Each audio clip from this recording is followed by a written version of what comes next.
الحمد لله رب العالمين الرحمن الرحيم مالك يوم الدين إياك نعبد وإياك نستعين اهدنا الصراط المستقيم صراط الذين أنعمت عليهم غير المغضوب عليهم ولا الضالين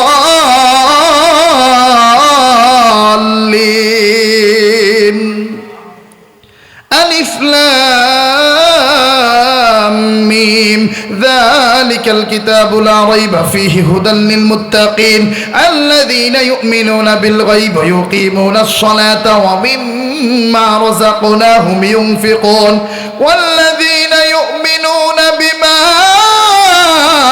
أنزل إليك وما أنزل من قبلك وبالآخرة هم يوقنون الله أكبر এইভাবে কোরআন তেলাওয়াত করলে আমাদের অন্তরের ভিতরে মায়া মমতা ভালোবাসা ঢেলে দেন একজন, তিনি কে?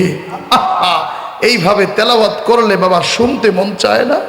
একটা জিনিস দেখেন, দুনিয়ার একটা কথা শুনলে, একটা কবিতা পড়লে, একটা গান বারবার শুনলে ভিতরে বিরক্তি আসে, কিন্তু এমন একটা বই, এমন একটা কিতাব, সারাটা জীবন নামাজ পড়লাম, ইমাম সাহেব কি সুন্দর করে সূরা ফাতিহা তেলাওয়াত করে, জীবনে কোনোদিন ক্লান্তি আসে না। কন্যা আল্লাহু আকবার।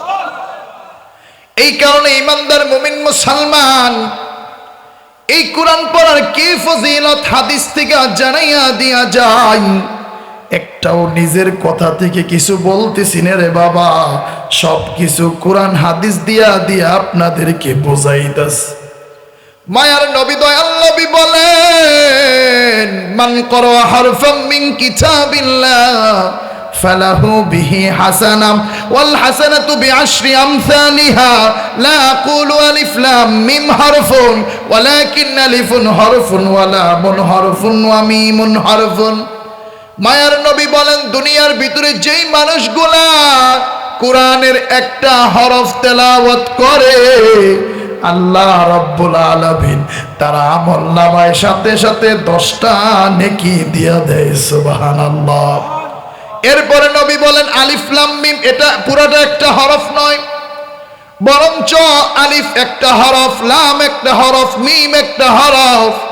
এই কথার অর্থ আমার মায়ার নবীজি বুঝাইলেন, তোমরা যদি একবার আলিফ লাম মিম পড়ো রে, আল্লাহ রাব্বুল আলামিন সাথে সাথে তোমাদের আমলনামায় 30টা থেকে অগণিত নেকি দিয়া দিবেন, 30টা থেকে অগণিত নেকি দিয়া দিবেন। সুবহানাল্লাহ।